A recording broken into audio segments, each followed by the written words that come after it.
কণ্ঠে বলতে হবে ক্যামেরার সামনে যে আমি কি কি করেছি।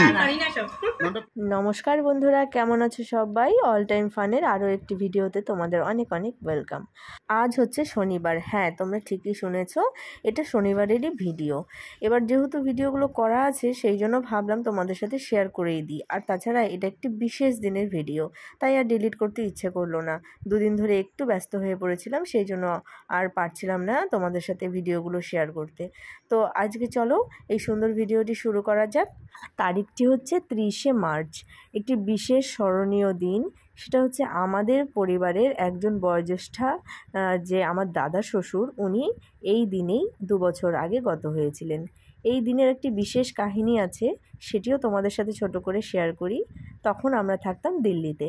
তো সেই সময় আমরা একবার ছুটিতে বাড়িতে এসে তারপর পরিবারের অনেক সদস্যদের নিয়ে দিল্লি ঘোরার উদ্দেশ্যে চলে গেছিলাম। তো সেখানেই বেশ কিছুদিন সবাই একসাথে থেকে উত্তরাখণ্ড, দিল্লি সমস্তটা ঘুরে তারপর 30শে মার্চ সন্ধে 8টার সময় ওদের ট্রেন ছিল বাড়িতে ফেরার। তো পরিধির বাবা যথারীতি স্টেশনে গেছিলো ওদের ট্রেনে তুলে দিতে। আর সেই সময়ই ওর কাছে ফোন আসে যে আমাদের বাড়িতে যে দাদু বেশ কিছুদিন যাবৎ অসুস্থ ছিল, সেই দাদু কিন্তু আর নেই, এই পৃথিবী ছেড়ে উনি অনেক অনেক দূরে চলে গেছেন।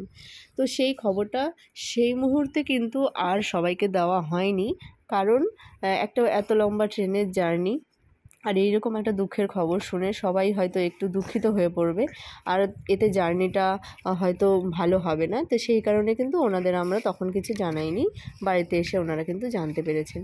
কি অদ্ভুত না ব্যাপারটা, একটা মানুষ পৃথিবী ছেড়ে একবার চলে গেলে সে আর শত ডাকেও ফিরে আসে না। ব্যাপারটা ভাবলেই কেমন যেন বুকের ভেতরটা হু হু করে ওঠে। কিছু কিছু সময় কিন্তু বেদনাটা এত দুঃখদায়ক হয় যে যেটা কোনোদিনও ভোলা যায় না। আবার কিছু সময় কিন্তু ব্যাপারটা অন্যরকমও হতে পারে, কারণ যখন কোনো একটা মানে কম বয়সী মানুষ, যার বেঁচে থাকার হয়তো আরও অনেকটা সময় বাকি ছিল, হয়তো আরও জীবনটা অনেকভাবে সে উপভোগ করতে পারত, কিন্তু যখন সে অকালে এই পৃথিবী ছেড়ে চলে যায় তখনের দুঃখটা একরকম হয়। আবার কোনো কোনো মানুষ যারা বয়স হয়ে যায়, অনেক বেশি বয়স হয়ে যায়, প্রিয় তো তারাও থাকে, বয়স হোক বা ছোট হোক বা বড় হোক, কিন্তু বয়সের সাথে সাথে যখন সে অসুস্থ হয়ে যায়, আর চলাফেরা করতে পারে না, যখন তার শারীরিক সমস্যা হতে থাকে, তখনের চলে যাওয়াটা কিন্তু একটু অন্যরকম হয়। ঠিক সেরকমই আমাদের দাদুর কিন্তু প্রায় 90 পার করে বয়স হয়েছিল। তো উনি কিন্তু বেশি দিন আর কি অসুস্থ অবস্থায় থাকেননি, ওনার শরীরে বিশেষ কোনো রোগ ছিল না, বার্ধক্যজনিত রোগই ছিল। তো যখন অনেক বেশি বয়স হয়ে গেছিলো তখন কিন্তু বেশ কিছুদিন যাবৎ উনি দুর্বল হয়ে পড়েছিলেন। তো দাদুর অনেক স্মৃতি আমার সাথে আছে। আমার বিয়ের 4 বছর আমি দাদুর সাথে কাটিয়েছি। আর দাদুর সাথে আমার সম্পর্কটা খুবই মজার, খুবই হাসির, খুবই ভালো সম্পর্ক ছিল। দাদু কিন্তু ভালোবেসে আমাকে একটা নাম ধরে রাখতো, জানো? দাদু আমাকে সবসময় কোয়েল মল্লিক বলে ডাকতো। হ্যাঁ, মানে এটা ইয়ার্কির ছলেই, কিন্তু মানে ডাকতো, দাদু ভালোবেসেই ডাকতো। তো আমিও সবসময় দাদুর সাথে খুব মজা করতাম। আমি এমনিতেই একটু মানে মজা ফাজলামি করতে পছন্দ করি। তো আমি কিন্তু সেরমভাবেই আমার জীবনটাকে কাটাই। দাদুর সাথেও কিন্তু আমার সম্পর্কটা তেমনই ছিল। তো দাদু চলে গেছে, খারাপ তো লেগেছে, মিসও করি। সন্ধ্যাবেলা করে রোজ দাদু আমাদের ঘরে যেত, টিভি দেখতো। কোনো কোনো সময় দাদুকে মিষ্টি ঘরে থাকলে মিষ্টি গরম করে দিতাম, দাদু খেত, কারণ দাদু মিষ্টি খেতে খুবই পছন্দ করতো। তো সেই জন্য এগুলো তো একটু মনে পড়ে, দাদুকে হাত ধরে আবার ঘর পর্যন্ত পৌঁছে দিয়ে যেতাম, অন্ধকারে হাঁটতে অসুবিধা হতো বলে। সেই জিনিসগুলো আর করতে হয় না।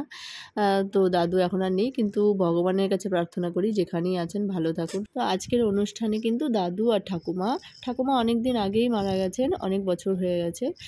তো দুজনেরই একসাথে আর কি আমরা সবাই মিলে স্মরণ করেছি। তো আজকে ছোট একটা অনুষ্ঠান, বাড়ির লোকেরা মিলেই, আমরা ফ্যামিলিরই 30 জন মানুষ। তো আমাদের বাইরের লোক মানে না হলেও বাড়ি কেমন যেন গমগম করে। তো আমরা নিজেরাই আজকে একটু ছোট করে অনুষ্ঠান করেছি দাদু ঠাকুমাকে স্মরণ করে। তো এই হচ্ছে ব্যাপার। তো চলো, আমারও খাওয়া দাওয়া হয়ে গেছে, আর পরিধির বাবা এতক্ষণ খাবার দিচ্ছিল, এখন নিজেও খাচ্ছে। তো মোটামুটি সবারই খাওয়া হয়ে গেছে, এখন অনুষ্ঠান শেষের দিকে, এবার যে যার কাজে আবার বাড়ি ফিরে যাবে। তো আমিও আজকের ভিডিওটি এখানেই শেষ করব। তোমাদের ভিডিওটি কেমন লাগলো জানিও, ভালো লাগলে একটা লাইক করে দিও, আর দাদু ঠাকুমার আত্মার শান্তি কামনা করো। সবাই ভালো থেকো, সুস্থ থেকো, আবার দেখা হবে পরের দিন নতুন ভিডিও।